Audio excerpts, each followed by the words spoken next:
दशलाक्षणी महापर्व का आज समापन दिवस है।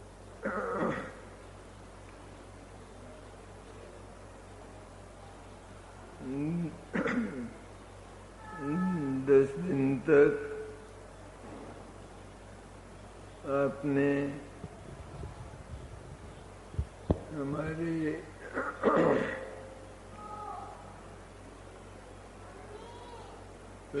प्रबुद्ध आत्मार्थी विद्वान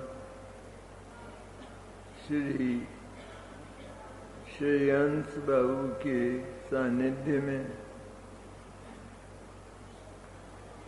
दशलक्षण पर्व के आनंद का रसास्वादन किया।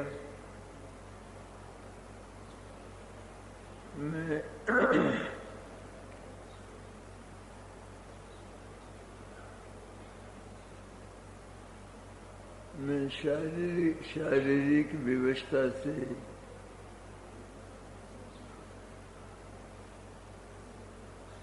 आपकी तात्विक सेवा नहीं कर सका,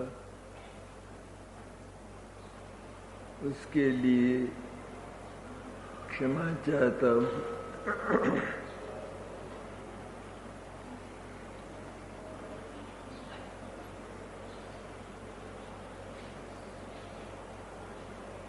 पर्व पवित्र दिनों को कहते हैं।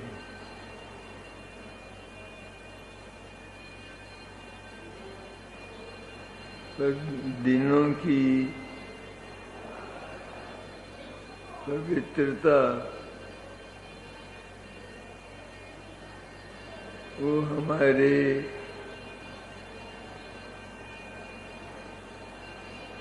भावों की पवित्रता पर अवलंबित होती। दिन कोई पवित्र और अपवित्र नहीं होते।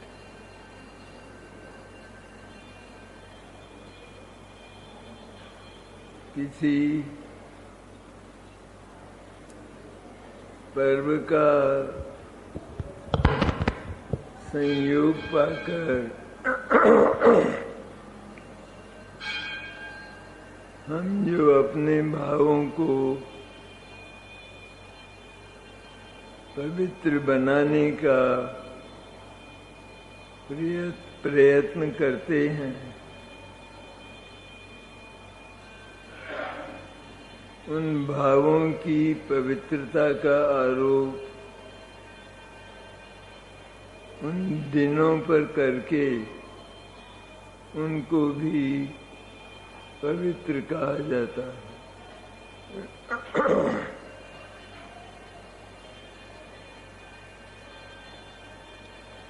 कई दशलाक्षणी पर्व हमारे इस तरह बीत गए।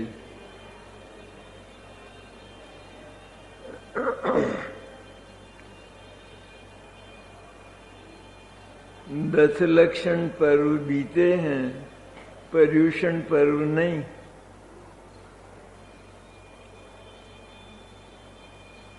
यह तो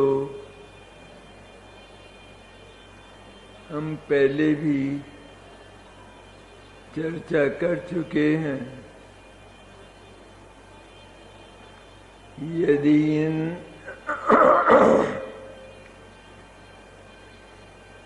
10 दिनों का नाम दशलक्षण या दशलाक्षणी है, तो हमें इनका नाम बदलकर और मिथ्या कल्पना में इनका समावेश करके इनको पर्युषण नहीं कहना चाहिए।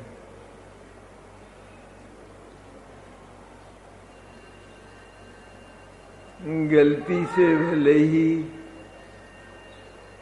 हम कहते आए हों तो प्रथम तो ये गलती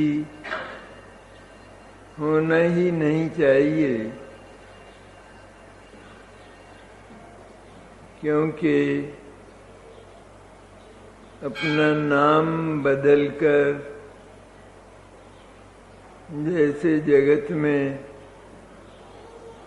कोई भी व्यक्ति नहीं सुनना चाहता, उसी तरह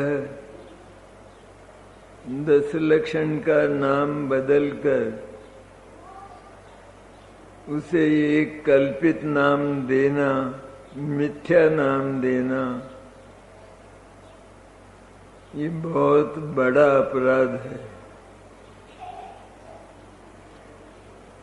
बहुत बड़ा अपराध है। मैंने एक बार यह बात विदित हो जाने पर भी यदि हम ये कहते हैं कि हमारी आदत तो पर्यूषण बोलने की पड़ी है, तो हम बहुत बड़ा पाप करते हैं,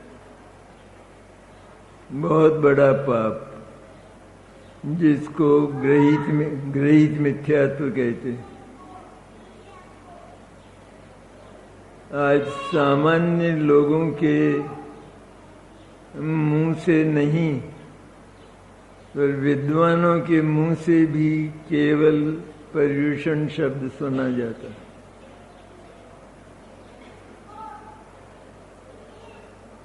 तो यह पाप तो अविलंब ही छोड़ने लायक है और इसमें कोई कठिनाई भी नहीं।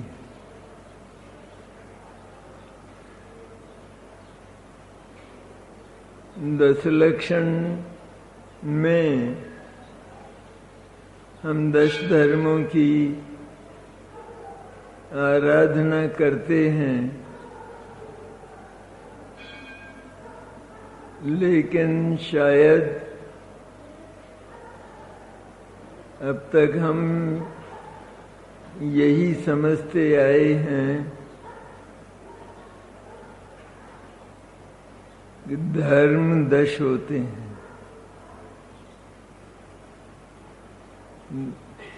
दशलक्षण कहने से हमने आज तक क्या समझा? अजीत जी क्या समझा? 10 धर्म। लेकिन यह बात गलत है, सही नहीं है, क्योंकि धर्म 10 नहीं होते। सारे ही 10 धर्म एकमात्र चारित्रिक गुण जो हमारे भीतर है उसकी निर्मल पर्याय है।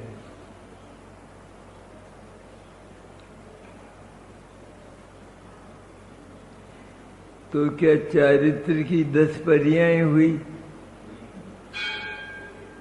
कि वो भी नहीं हुई? चारित्र की एक ही पर्याय होती है।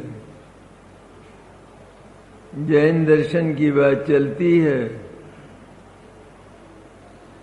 एक ही पर्याय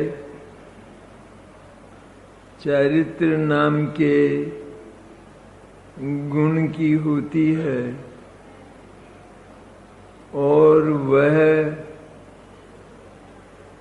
आत्मा में विहार करने वाली वीतराग पर्याय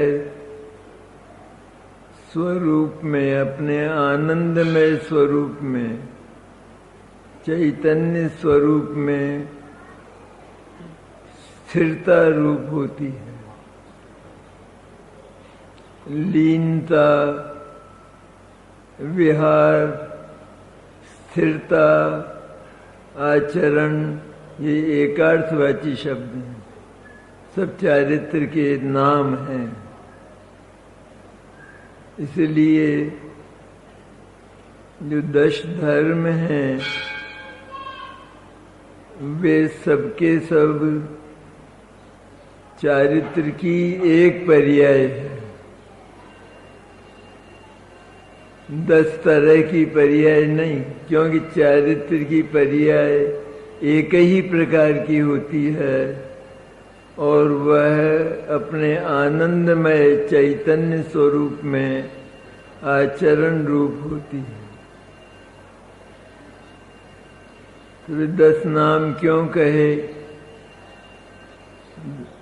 10 धर्म क्यों कहे? ये सारे नाम विकार के अभाव की अपेक्षा हैं। सचमुच 10 प्रकार की पर्याय नहीं होती, क्योंकि चारित्र तो स्वरूपाचरण को कहते हैं। बस केवल एक बात, 2 बात नहीं, स्वरूप का और वो सम्यक दर्शन होने के साथ ही स्वरूपाचरण नाम से प्रकट होता है और सिद्ध दशा तक इसी रूप में चलता है, बढ़ता हुआ। सिद्ध दशा में पूर्ण होकर आत्मा में पूर्ण आचरण अर्थात पूर्ण स्थिरता हो जाती है। तो ये रहस्य हैं कि जो हमें याद रखने चाहिए। असल में हम श्रोताओं के गुण, श्रोताओं के कर्तव्यों को भूल गए, क्योंकि स्वयं मेरा अनुभव है कि यहाँ कई वर्ष तक बोलने का अवसर मिलने पर भी एक भी भाई ने ये प्रश्न नहीं किया कि 10 धर्म का क्या अर्थ है, क्या मतलब है। किया किसी ने प्रश्न? क्योंकि मतलब नहीं है। होंगे 10 होंगे, 1 होंगे, 5 होंगे, 4 होंगे, क्या है, कितने ही हो। इसलिए आते तो हम धर्म सुनने हैं, लेकिन धर्म की वास्तविक परिभाषा तक घर लेकर नहीं जाते। यह भी बहुत बड़ा अपराध है। समझना चाहिए कि यदि इसी स्थिति में हमारा जीवन और हमारे अनेक पर्व बीते हैं तो वो सब पानी में गए। दया, दान, पूजा आदि हमने इन दिनों में बहुत किए, वो तो बहुत अच्छी बात है यदि भावपूर्वक किए हों तो, लेकिन उनसे धर्म की सिद्धि नहीं होती, क्योंकि वो स्वयं धर्म नहीं है। लेकिन इतना अवश्य है कि दया, दान, पूजा आदि के जो परिणाम हैं, भाव हैं, उनमें हमारी कषाएं मंद हो जाती हैं, पाप मंद हो पाप पुण्य रूप बदल जाते हैं। और उस अवस्था में यदि हम वास्तविक धर्म का स्थान माने धर्म स्थल जो हमारा अक्षय शुद्ध चैतन्य है, अनादि निधन अपने भीतर पड़ा हुआ, उस तक पहुंचकर उसके स्वरूप का, उसमें भरे हुए आनंद का स्वाद लेना चाहें तो दयादान पूजादि में परिणाम मंद होने पर, क्रोधमान माया लोभादि मंद होने पर, छल कपट इत्यादि के भाव मंद हो जाने पर, पाप के परिणाम बदल जाने पर, यदि हम अलग पुरुषार्थ से उस शुद्धात्मा का अनुभव करना चाहें और वैसा प्रयत्न करें, पुरुषार्थ पूर्वक करना चाहें, नहीं केवल उसके अनुरूप पुरुषार्थ करें तो अनादि काल से जो उपलब्धि नहीं हुई शुद्धात्मा के अनुभव की, और वो कितना आनंदमय होता है, इसकी कल्पना लोक में तो नहीं की जा सकती, क्योंकि यहाँ उसकी कोई उपमा नहीं है।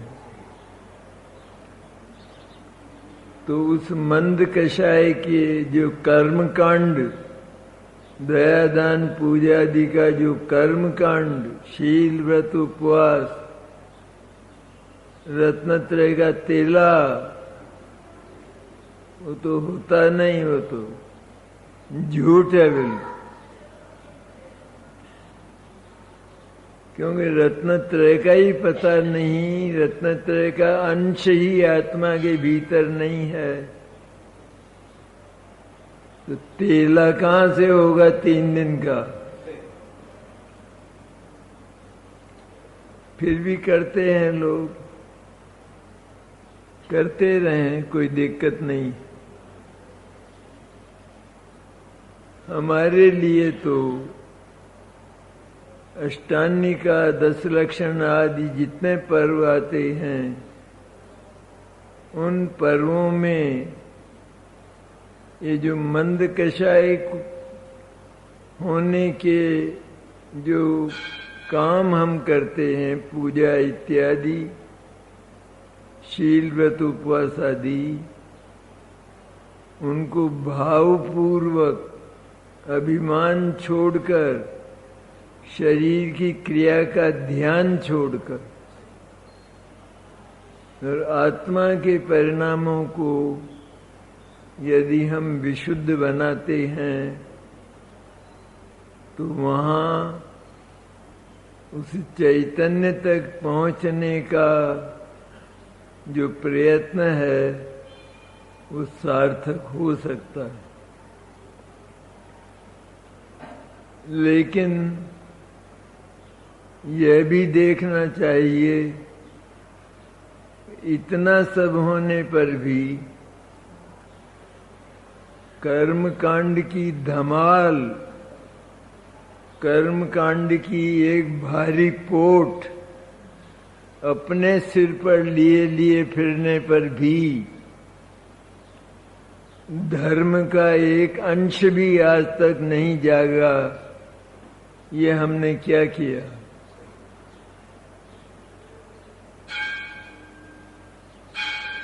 क्योंकि कर्म कांड जो दयादान पूजा शील व्रत उपवास महाव्रत समिति गुप्ती मुनिराज के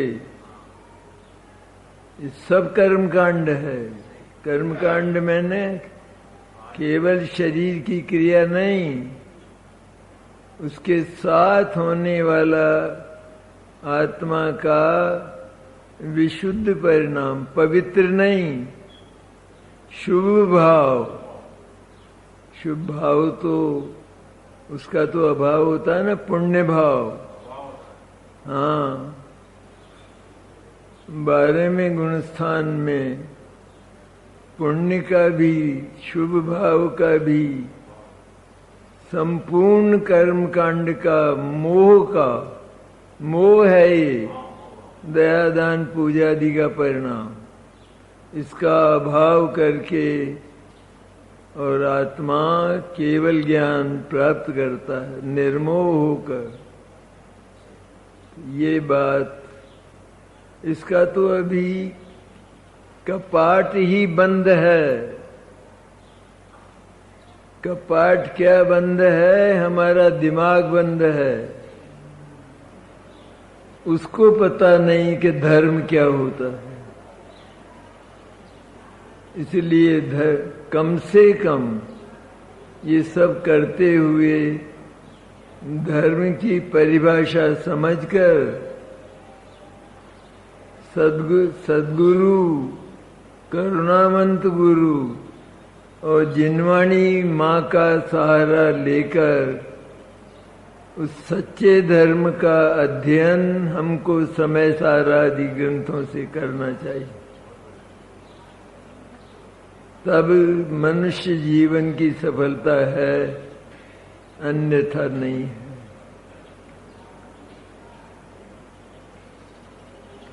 तो ये सब पर्व की बात है।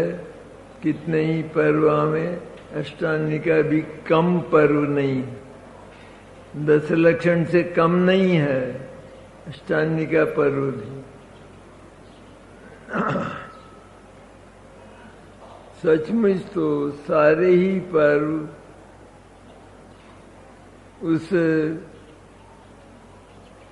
व्रतशील उपवास आदि की विशुद्धि पूर्वक जो परिणाम मंद होते हैं, शुभ होते हैं, उन शुभ भावों को प्राप्त करके उसको व्यवहार धर्म कहते हैं। धर्म नहीं, वास्तविक व्यवहार धर्म, मैंने जिसको धर्म कहा जाता है लेकिन जो वास्तव में धर्म नहीं। ये बातें पर्व में सीखने की हैं। अरे जो धर्म नहीं है वास्तव में, बल्कि कर्म बंध का कारण है, उसको धर्म मानकर अगर हम चलेंगे तो कौन सा पर्व सार्थक होगा? नहीं होगा, कभी नहीं होगा। इसलिए पर्व को मनाने का एक छोटा सा रास्ता है। पर्व का जो वास्तविक लक्ष्य है दिखता तो है ही नहीं है।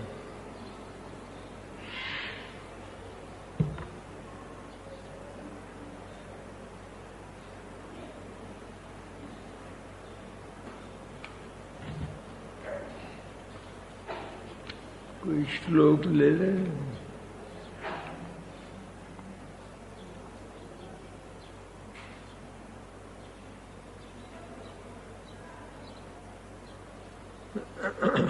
ये कलश है, देखिए 37वां कलश है। इस समय सार परमागम है और इसका पहला अधिकार है जीव अजीव अधिकार। जीव अजीव अधिकार में यह प्रतिपादन किया है कि जीव और अजीव ये दोनों बिल्कुल न्यारी न्यारी वस्तुएं हैं और आत्मा ने सदा से, अनादि से ही जीव के साथ लगे हुए अजीव तत्व को, अजीव पदार्थ को उस आत्मा के साथ मिलाकर और दोनों को एक मानकर यह अनुभव किया है प्रति समय कि मैं जीव हूं। कौन जीव है? एक पदार्थ, एक तत्व। उसने दूसरा, उससे विपरीत तत्व जो उसके साथ था, मिला नहीं था। जीव के साथ अजीव कभी नहीं मिलता, लेकिन इसने अपनी कल्पना में उस अजीव शरीर आदि को, कर्मादि को, राग द्वेष मोह इत्यादि को, इनको ये विपरीत भाव हैं, इनको उस आत्मा के साथ अपनी मिथ्या कल्पना में मिलाकर मिले नहीं। ये याद रखने की बात, क्योंकि दो भिन्न तत्व कभी एक होते नहीं, मिलते नहीं, मिलेंगे ही नहीं। चाहे करोड़ों प्रयत्न किए जाएं, सारा विश्व मिलकर जीव के साथ अजीव को मिलाना चाहे तो मिला नहीं सकेगा। लेकिन इस अज्ञानी ने, अनादि का अज्ञानी जिसको कुछ पता नहीं है, उसने देहादि अजीव जो आत्मा के साथ थे, 8 प्रकार के कर्म आत्मा के साथ थे, तो उनसे अपने आप को ये माना ये शरीर मेरा है और मैं 8 कर्मों से बंधा हूं। ऐसा माना। बंधा हूं मैंने एक में हो गया हूं, शुद्ध नहीं हूं, बिल्कुल अशुद्ध हूं, ऐसा माना है। तो ये इस अधिकार में बताकर आचार्य ने अंत में बड़े वजनदार शब्दों में इस बात को सिद्ध किया कि जीव तो वास्तव में कौन है और अजीव जो उसके साथ लगे हैं, उसके साथ एक में एक जैसे हो रहे हैं, दूध और शक्कर की तरह। नमक और शक्कर मिला दे तो नमक और शक्कर की तरह, तो एक में एक हो गए। नमक और शक्कर मिल गए अगर, तो क्या एक में एक हो गए? नमक का एक भी कण शक्कर बन सकेगा? शक्कर का एक भी कण नमक बन सकेगा?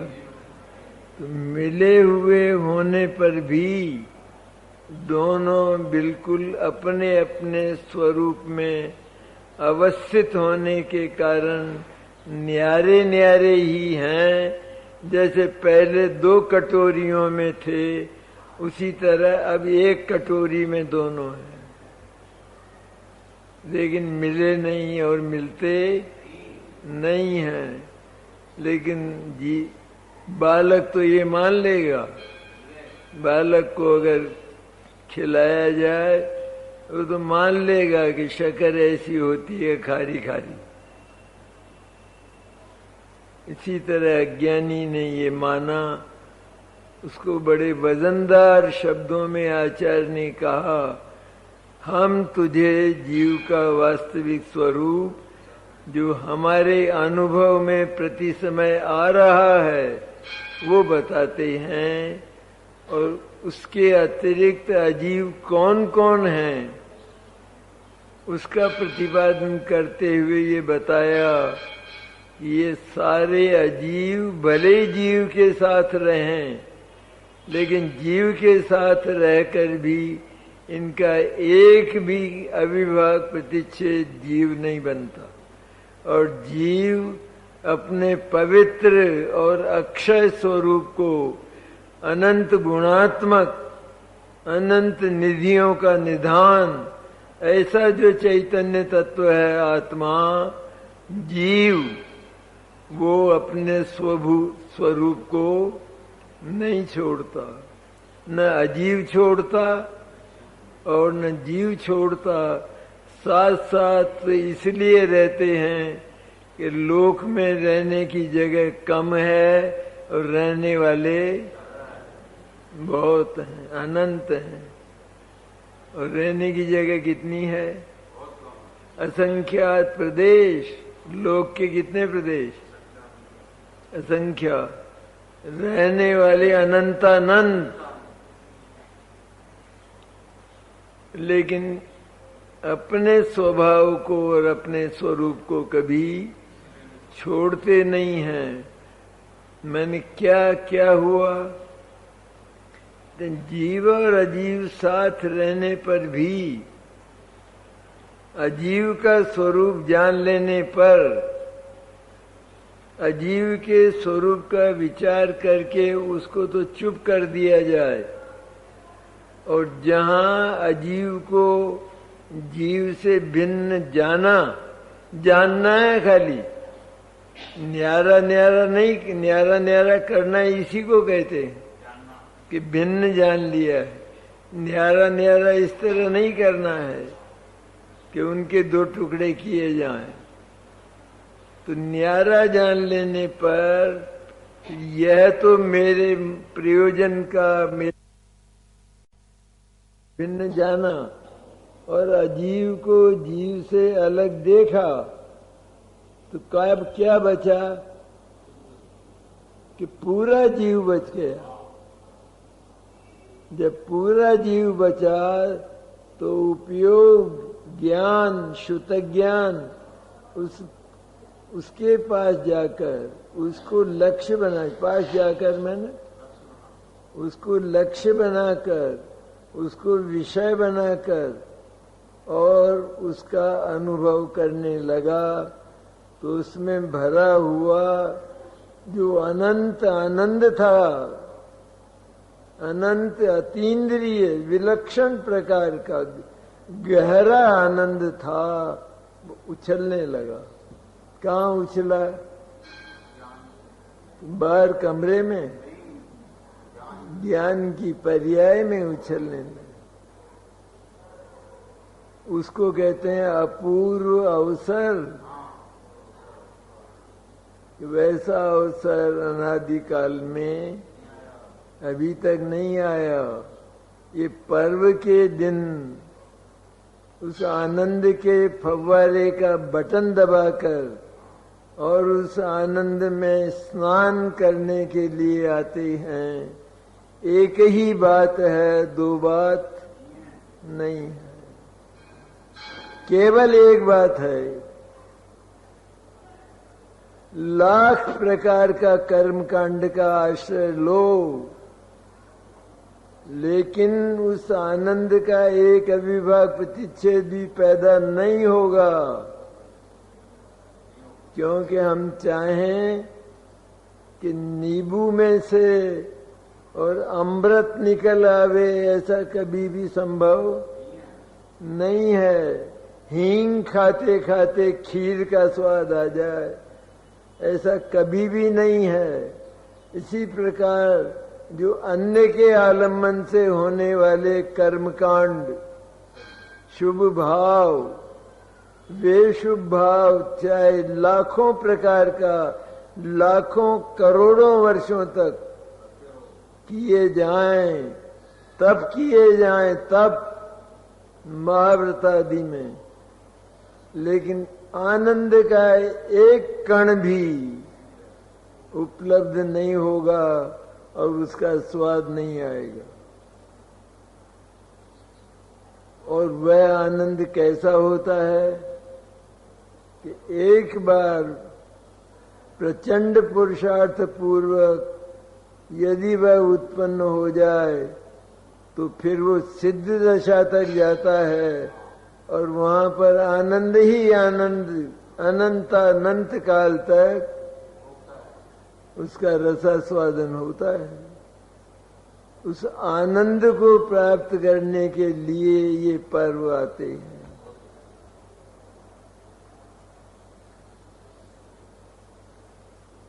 अब हमने जो किया वो देख लें अपने भीतर जाकर। ये प्रथम तो उस आनंद की परिभाषा ही नहीं जानते। ये तो कहते हैं वो आनंद मिलता नहीं। आनंद तो बहुत आता है, सुनने में आनंद तो बहुत आता है।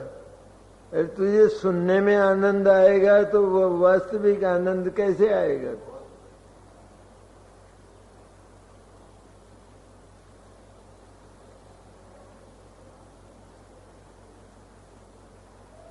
कितनी मधुर और कितनी मीठी,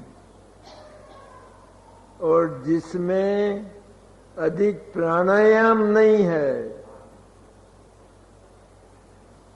अधिक क्रियाएं, जिसमें क्रिया ही नहीं है, जो स्वयं निष्क्रिय तत्व होने के कारण निष्क्रिय उपयोग के द्वारा प्राप्त होता है।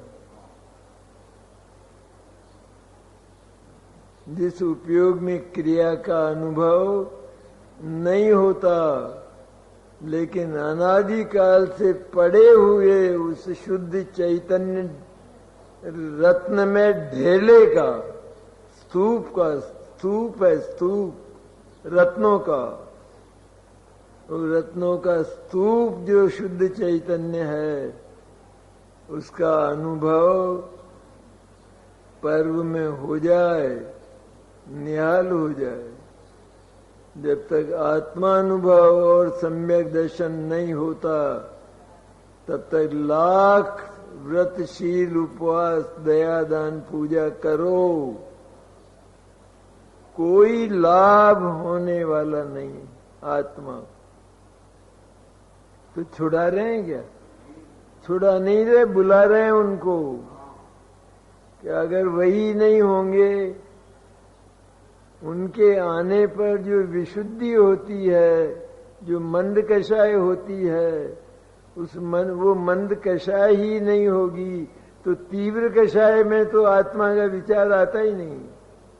इसलिए वो तो होना ही होना चाहिए, लेकिन अकेले उसका होना और उस शुद्ध आत्मा की याद भी नहीं करना, यह भी अधर्म है, धर्म नहीं।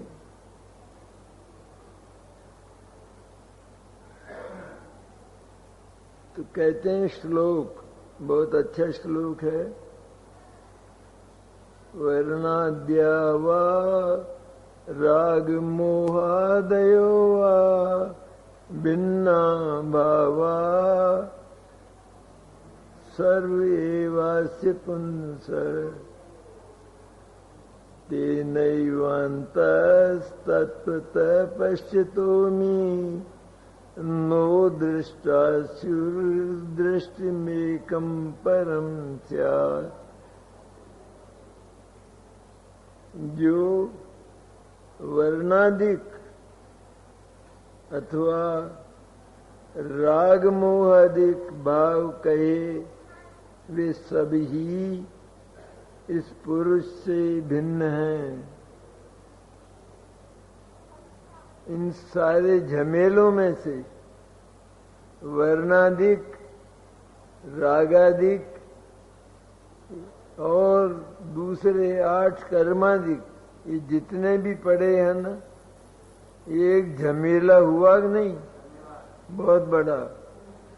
इस झमेले में से उस जीव तत्व को निकालते,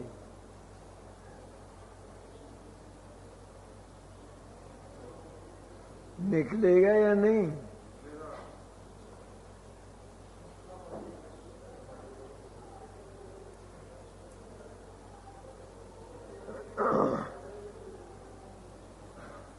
एक हांडी भरकर दही होता है, बड़ा, उसमें से वो वृंदावन की गोपी, उसमें कहाँ मक्खन दिखाई देता है? देता है मक्खन? नहीं दिखाई देता, पर वो वृंदावन की गोपी जानती है कि इसमें इतना मक्खन है, ऐसा पक्का जानती है। तो ये जानती है, ये अनुभव हुआ या नहीं उसका, उस झमेले में।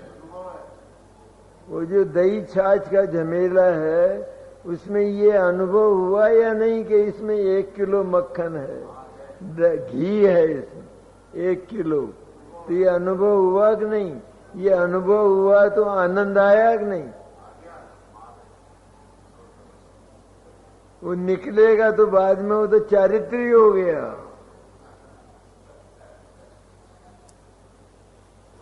तो हम नहीं कर सकते ये, क्या हम नहीं कर सकते? अरे जितना भी द्रव्य कर्म, भाव कर्म, नो कर्म, राग द्वेष मोह, पुण्य पाप, सारा जितना कुछ मिलावट,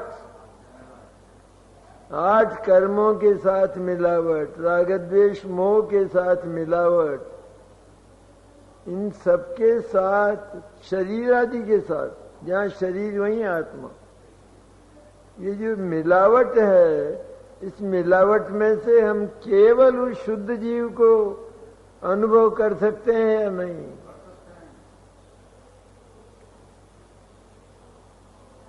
क्यों नहीं कह रहे कि बहुत आसान है ये तो बात।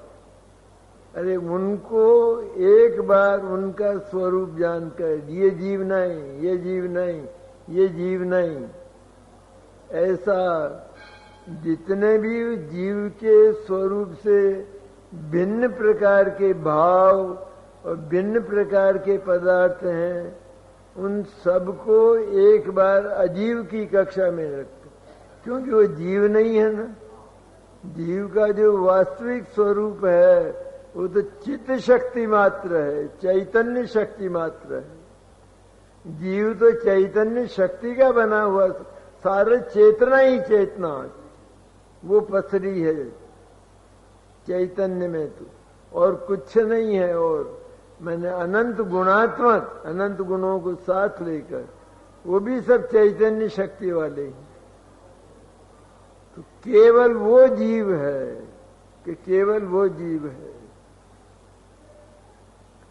40 किलो गुलाब की पत्तियां हों, गुलाब के फूल की, उनके भीतर 1 तोला इत्र पड़ा है या नहीं? अब इत्र की कैसे कल्पना करें, वो तो नाम निशान ही नहीं दिखाई देता, तो पड़ा है या नहीं? वो जानता है कि नहीं? वो 40 किलो का झमेला, उसमें 1 तोला इत्र पड़ा है, उसका नाम जीव, बाकी सब कचरा है, काम का नहीं है। इस तरह वर्णाधिक ये जितने भी स्पर्श गंध वर्ण शरीर के हैं ना, ये और ये जगत के पुद्गल के स्पर्श गंध वर्ण, और राग मोह अधिक, राग द्वेष मोह अधिक, ये जितने भी भाव हैं,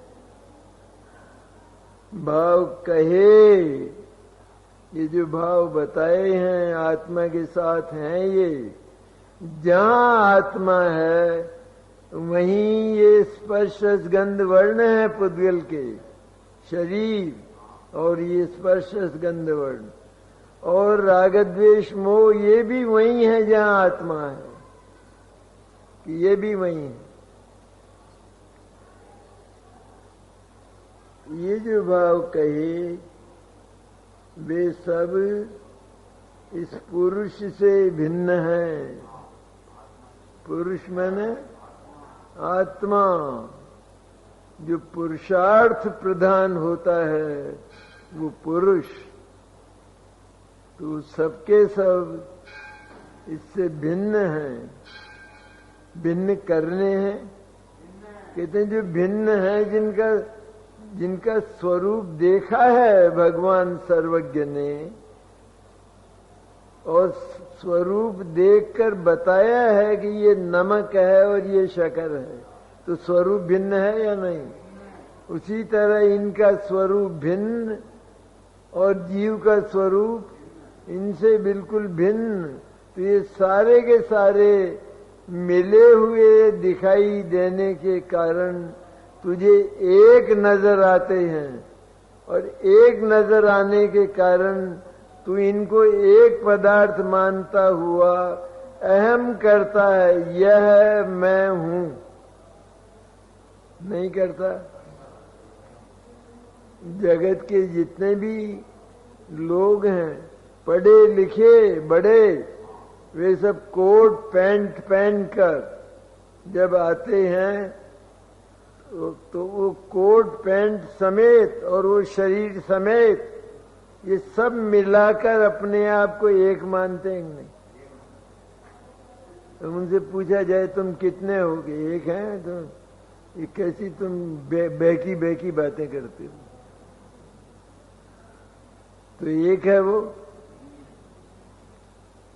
उसी तरह जितने भी आसपास के पदार्थ, सारा जगत भरा है ना जीव और अजीव से, तो वो सबके सब जीव के साथ अनादिकाल से जीव के अज्ञान के कारण से, कि अज्ञान के कारण से शरीर पर जो धूल लगती है तो वो हमारे अज्ञान से लगती है ना, क्योंकि शरीर पर हमने तेल लगा रखा है और उसके कारण से ये उड़ने वाली धूल वहां पर, तो ये हमारा अपराध हुआ ना। तो वो दोनों एक जगह हो गए कि नहीं? अब बालक तो ये मानता है कि ये मैं हूं सब, और जो बड़े हैं वो ये मानते हैं कि ये जो छाया हुआ है इसके साथ जो मिल सा गया है, ये मिला हुआ होने पर भी बिल्कुल न्यारा है, इसको अलग कर दो, ये बड़े हुए नाखूनों को काट दो, ये बड़े हुए बालों को काट दो, ये शरीर के ऊपर जो पसीने से मैल बनता है उसको उतार दो, साबुन लगाकर, अनुभव का साबुन लगाकर इन सबको उतार दो। कितनी बढ़िया कला है। और लोक में करते हैं कि नहीं करते? वो सब पर तत्व हैं, विजातीय तत्व हैं शरीर के साथ।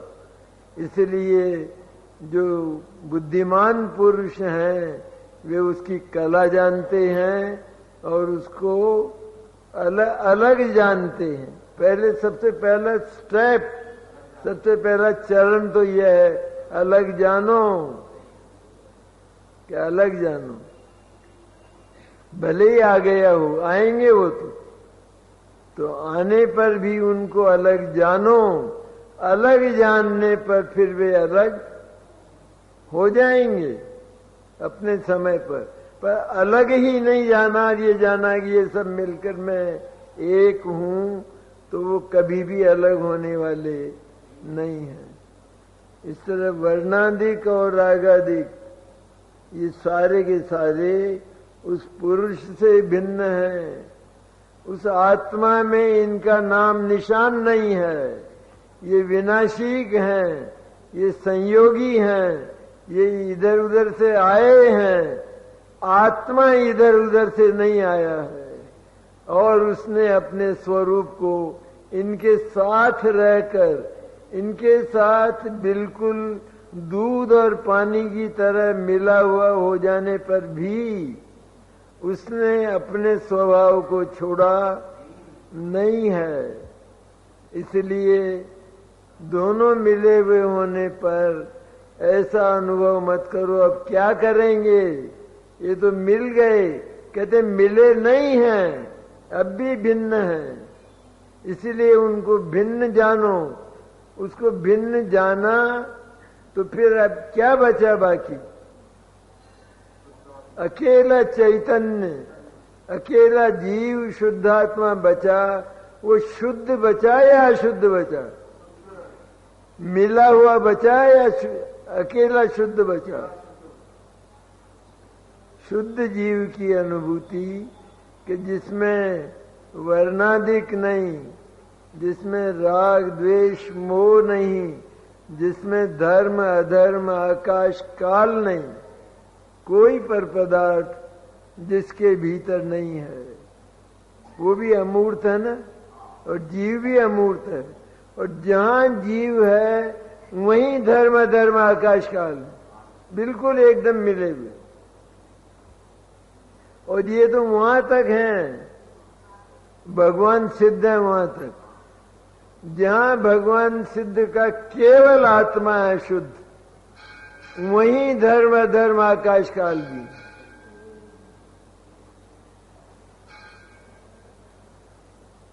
तो क्या हुआ, क्या झगड़ा है? अरे केवल अपने से भिन्न जो तत्व हैं, पदार्थ हैं, भाव हैं, उनको अपने से भिन्न जान लो।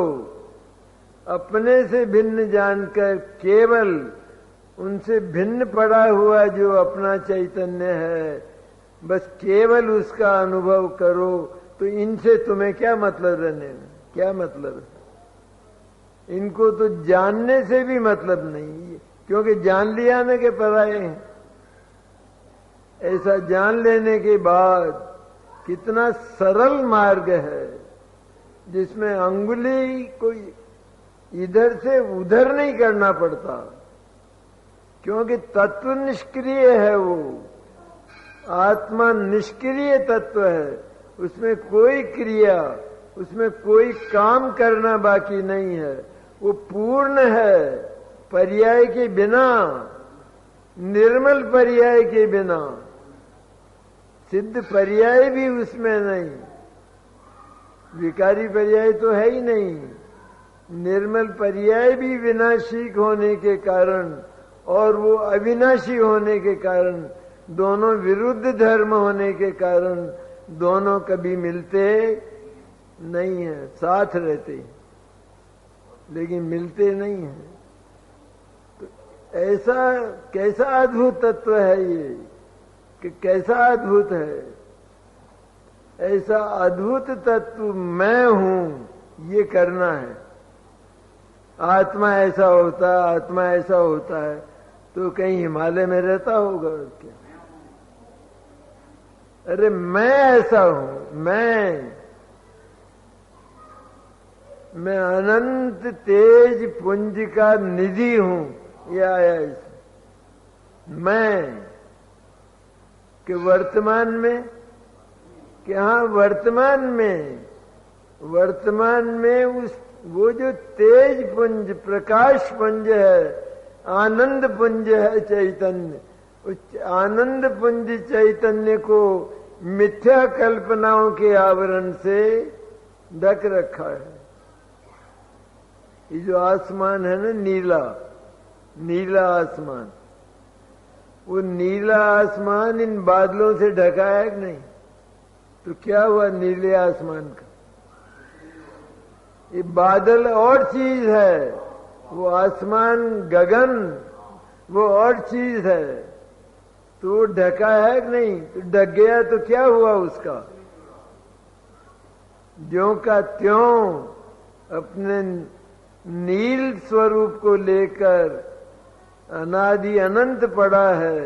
उसी तरह यहाँ ये शुद्ध चैतन्य इन अपने आसपास के भावों से, अपने में मिले हुए से दिखाई देने वाले भावों से बिल्कुल न्यारा पड़ा है। अज्ञानी को फिक्र ये थी कि ये मेरे साथ लग गए हैं, 8 कर्म मेरे साथ लग गए हैं, अब मोक्ष कैसे हो? अज्ञानी को फिक्र ये थी। लेकिन यहां तो ये चिंता सबसे पहले छुड़ाई है कि 8 कर्म तुझे लगे ही नहीं, वो पर्याय के साथ हैं। तेरी रागद्वेष मोह की पर्याय के साथ हैं 8 कर्म। तुझे नहीं ढका है उन्होंने, तुझे मलिन नहीं किया है। उनके साथ एक मेघ सा दिखाई देने पर भी मैला नहीं हुआ। उन कर्मों का उस शुद्धात्मा पर जरा भी असर प्रभाव नहीं हुआ, वो तो शुद्ध ही पड़ा रहा, अत्यंत शुद्ध, शुद्धाति शुद्ध। ऐसा जो शुद्ध आत्म तत्व है कि सबसे न्यारा और निराला है, जिसके भीतर किसी का प्रवेश नहीं है, प्रवेश कोई प्रवेश नहीं, जिस पर किसी का प्रभाव नहीं होता। लाखों मंत्र करो उस आत्मा पर वो अविचल रहेगा, उसका कुछ भी बिगाड़ होने वाला अथवा सुधार होने वाला, जो कभी अशुद्ध हुआ ही नहीं तो वो शुद्ध क्या होगा। इसलिए वो तो शुद्ध है, उसे शुद्ध होना नहीं है, आत्मा को शुद्ध करना है। जो एकांत ऐसा मानते हैं वो महामिथ्या दृष्टि हैं। जो अशुद्ध होता ही नहीं है उसको शुद्ध कैसे करोगे, कि कैसे शुद्ध करोगे। ऐसा जो शुद्ध चैतन्य कि जिसके भीतर जो सदा ही सुरक्षित रहता है, जो वज्र का किला है, जिसमें कभी निशान भी नहीं होता, सारा जगत मिलकर आ जाए, ऐसा जो चैतन्य है, तो उस चैतन्य और जिसमें कभी जिसका कोई इष्ट नहीं है, कोई आत्मा के लिए इष्ट जगत में कोई अनिष्ट नहीं, जिसका कोई भला और बुरा करने वाला नहीं, अनादि से और अनंत काल तक। भले ही पर्याय में हम कुछ भी कल्पना करें उसके संबंध में, लेकिन आत्मा का भला और बुरा, आत्मा का इष्ट और अनिष्ट अनंत काल में भी होने वाला, वो जितना है सदा से, अनादि काल से, वो सदा उतना ही रहने वाला है, वैसा ही रहने वाला है। जब आत्मा का मैंने मेरा, किसका, आत्मा को थर्ड पर्सन मानते हैं, अन्य पुरुष। आत्मा होगा कोई आत्मा का, अरे मेरे लिए जगत में कोई साधक और बाधक तत्व आज तक पैदा नहीं हुआ। अरे जहर मुझे मार नहीं सकता और अमृत मुझे जिंदा नहीं कर सकता। मैं तो जीवन तत्व, जिंदा तत्व हूं।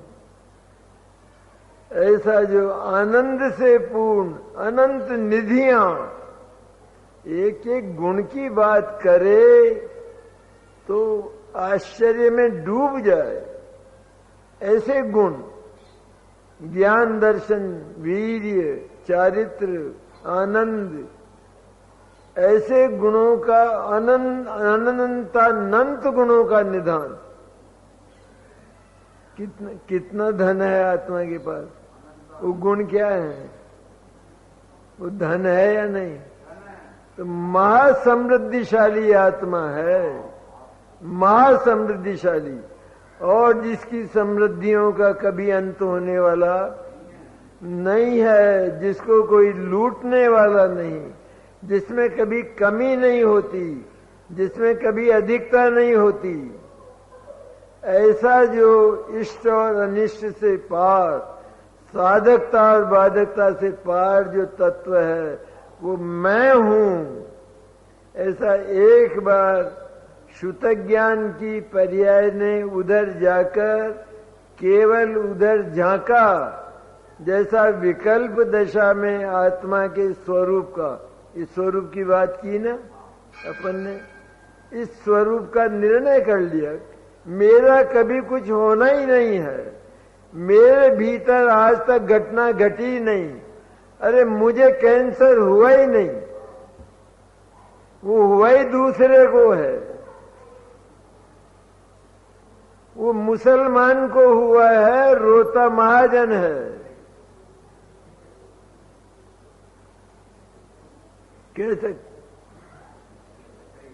कैसी बुद्धि है ये, किसको हुआ,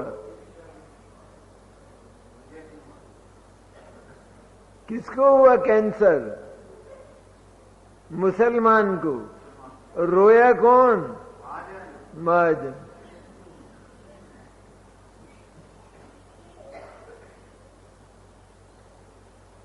ऐसी विचित्र बात। एक बार जान ले, एक बार जान ले तो सारी चिंताओं में आग लग जाती है।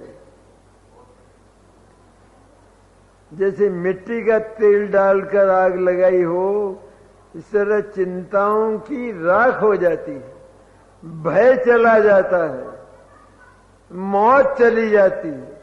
मौत किसको कहते हैं मुझे मालूम ही नहीं, ज्ञानी से पूछो। जो अज्ञानी मौत की बात प्रति समय करते हैं तो ज्ञानी क्या कहते हैं कि तुम किसकी बात करते हो? ये मौत मेरे शब्दकोश में तो है ही नहीं, मेरे शब्दकोश में मौत नहीं है। ये तुम कहां से लाए कि ये तुमने घड़ी है अपनी कल्पना से? ये ज्ञानियों के शब्दकोश में मौत नाम की चीज, तो जिसको मृत्यु का भय टल गया, साथ भय टल गए, सारी चिंताएं का ढेर हो गया, सारा भय कपूर हो गया, ऐसा जो आत्म तत्व है, और जिसको कोई जगत में कष्ट देने वाला नहीं, सुख देने वाला नहीं, अप्रसन्न करने वाला नहीं, प्रसन्न करने वाला नहीं, तो उसको राग द्वेष होगा? उस आत्मा में राग द्वेष रहेंगे, रह सकते हैं? ऐसा जिस आत्मा का स्वरूप है, उसके भीतर अगर किसी की ताकत हो तो राग का एक अंश लाकर बता दे, होगा ही नहीं। वो तो पवित्र पड़ा है, शुद्ध और ध्रुव पड़ा है। ऐसा जो आत्म तत्व जिस उपयोग ने, जिस शुद्ध ज्ञान की अल्प पर्याय ने, ये हमारे पास ज्ञान है ना, शुद्ध ज्ञान, उस शुद्ध ज्ञान की अल्प पर्याय, पढ़ा लिखा भी ना हो,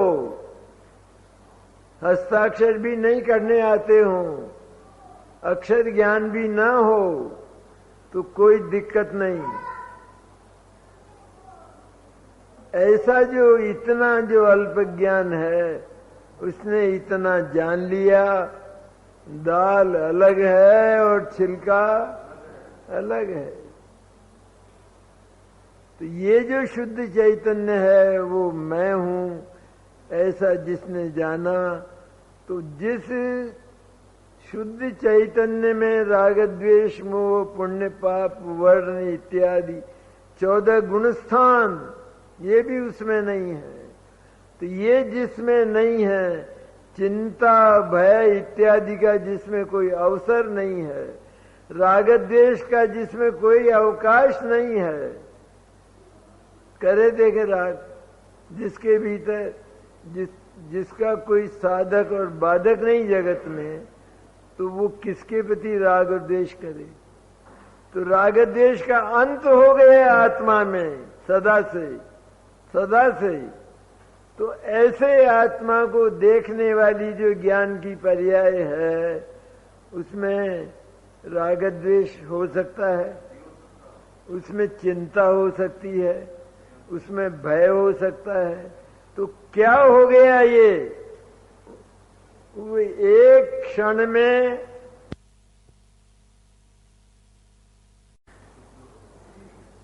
जो अत्यंत दरिद्री थी, अत्यंत मिथ्या थी, झूठ बोलती थी, जो केवल कल्पना मात्र थी, वो पर्याय क्या बन गई? उसे मोक्ष जाना है, उस पर्याय को जाना है नहीं? मोक्ष तो बाकी है साहब कभी। अरे ये मोक्ष ही तो है, जिस मोक्ष में भय नहीं, चिंता नहीं, राग नहीं, द्वेष नहीं। और इस पर्याय में, शुद्ध ज्ञान की इस पर्याय में है? थोड़ा तो विकार तलाश करो कि जिसने उस पूर्ण निर्विकार को अपना स्वीकार कर लिया, उसका वरण कर लिया, उसके गले में जिसने हार डाल दिया वो पर्याय तो सदा सुहागिन हो गई, सौभाग्यवती हो गई। अब उसका मोक्ष नहीं। अब भी जो ये अनुभव करता है कि मुझे मोक्ष बाकी है, मोक्ष जाना है, तो उसे आत्मा का अनुभव नहीं हुआ।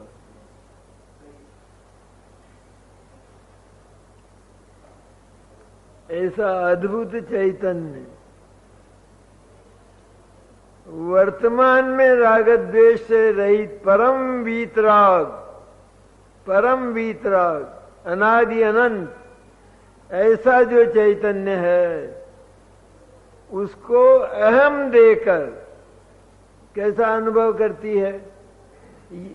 मैं इसमें तो भेद हो गया। यह मैं ऐसा अगर उस पर्याय ने किया तो लंबाई हो गई कि नहीं? यह मैं तो भेद है पदार्थ में। तो मैं उसको लक्ष्य करती हुई पर्याय उस पर स्थापित होकर बोली, क्योंकि पहले निर्णय कर चुकी है सारा। तो ये ऐसा अद्भुताति अद्भुत ऐसा जो विश्व का सर्वश्रेष्ठ शुद्ध पवित्र ध्रुव शाश्वत और अनंत शक्ति का निधान ये जो तत्व है, ऐसा किया ना निर्णय। तो ये मैं नहीं, मैं, इसका नाम सम्यक दर्शन।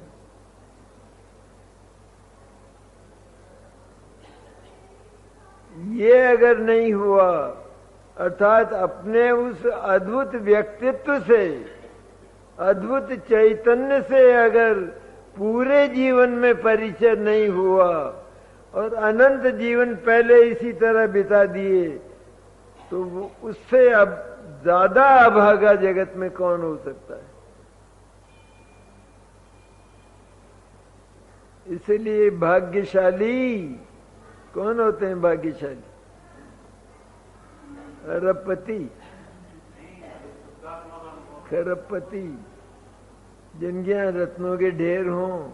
अरे ये रत्नों का ढेर, पिटारा रत्नों का, ऐसा जो ये रत्नों का पिटारा है, उसकी महिमा गाते गाते अनंत तीर्थंकर चले गए, लेकिन उसकी महिमा पूरी नहीं हुई, क्योंकि वो वाणी में नहीं बांधा जा सकता, इतना अनंत है वो।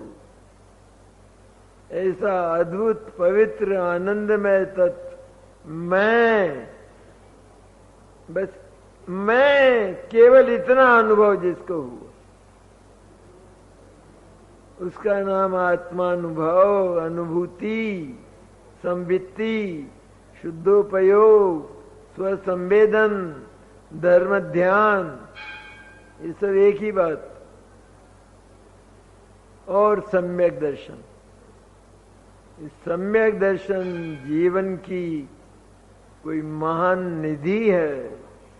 सम्यक दर्शन के बिना कर्म कांड के लाखों प्रकार तपश्चर्यादि शरीर को गला दो एक बार, केवल ढांचा रह जाए हड्डियों का शरीर, तप करते करते तो भी कुछ होने वाला नहीं है, निकलने वाला नहीं। जो केवल छाछ ही छाछ रह गई, तो उसमें से मक्खन निकला था ना। तो कोई ऐसा सोचे कि इसी में से मक्खन निकला था, अब वो बाकी छाछ ही छाछ है, लेकिन पर उसने तो ये देखा कि इसमें से मक्खन निकला था, तो उसमें से मक्खन तो दिखता नहीं है उसको, और वो प्रयत्न भी नहीं हो पाता है। तो अब उसने क्या किया कि उस छाछ के सामने बैठकर तप करना शुरू कर दिया, उपवास करना शुरू कर दिया। तो अगर वो 1 महीने का उपवास भी कर ले तो मक्खन कितना निकलेगा? इसी तरह ये कर्म कांड की छाछ 10 दिन तक पियो, 10 दिन नहीं, अनंत काल तक पियो तो भी उसमें से चैतन्य का एक कण भी, चैतन्य के आनंद का मक्खन एक कण भी निकलने वाला नहीं है।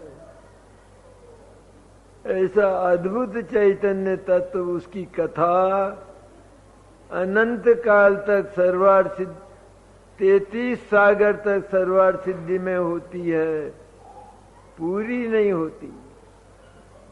लेकिन कथा नहीं करना है, उसका अनुभव करना है।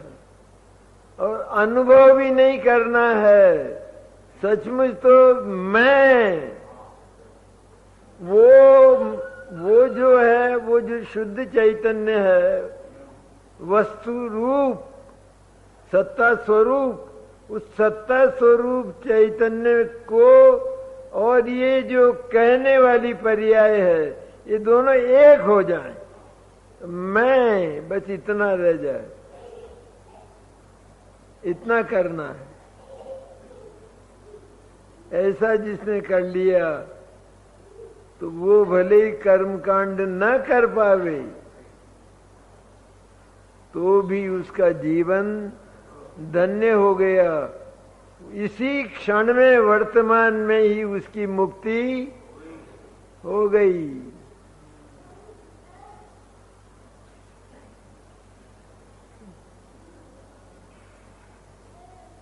बहुत मुश्किल लगती है बात। वहां तो मोक्ष से इनकार कर दिया, तो मोक्ष से ही इनकार कर दिया। अरे मोक्ष से इनकार करने पर मोक्ष निकट आता है भागता हुआ। आत्मा मुक्त है, सदा ही मुक्त है आत्मा, क्योंकि कर्म कहां बंधे हुए हैं आत्मा के साथ। कर्म बांधेंगे कैसे? वो अजीव जो है वो जीव को कैसे बांधेगा? कैसे बांधेगा? जैसे हम सारे बाजार से रस्सियां खरीद लाएं और फिर हवा को बांधें उनसे, तो बन जाएगी। तो अजीव से जीव कभी बनता? वो तो चैतन्य रूप ज्यों का त्यों पड़ा है। ऐसा चैतन्य हमको इस 10 लक्षण पर्व के अवसर पर प्राप्त हो, एक बार उसकी अनुभूति हो तो जीवन धन्य हो गया। उसका वास्तव में देखा जाए, सारी चिंताएं, भय, राग, द्वेष, मोह इत्यादि सबका अभाव होकर उस पर्याय में, श्रुत ज्ञान की अल्प पर्याय में, उस सबका अभाव होकर, सबका अभाव होने का नाम मोक्ष है कि नहीं? मोक्ष हो गया। वो जो श्रुत ज्ञान की पर्याय है, अल्प पर्याय, उस पर्याय को केवल ज्ञान का ताज पहनाया जाएगा, और ज्ञान नहीं, 12 अंक का ज्ञान नहीं, उस ज्ञान को नहीं, केवल इस ज्ञान को जिसने शुद्धात्मा में मैं, अहम ये किया है, इतना सा ज्ञान, इसका केवल ज्ञान बनने वाला है, उसको ताज पहनाया जाएगा, वो योग्य है।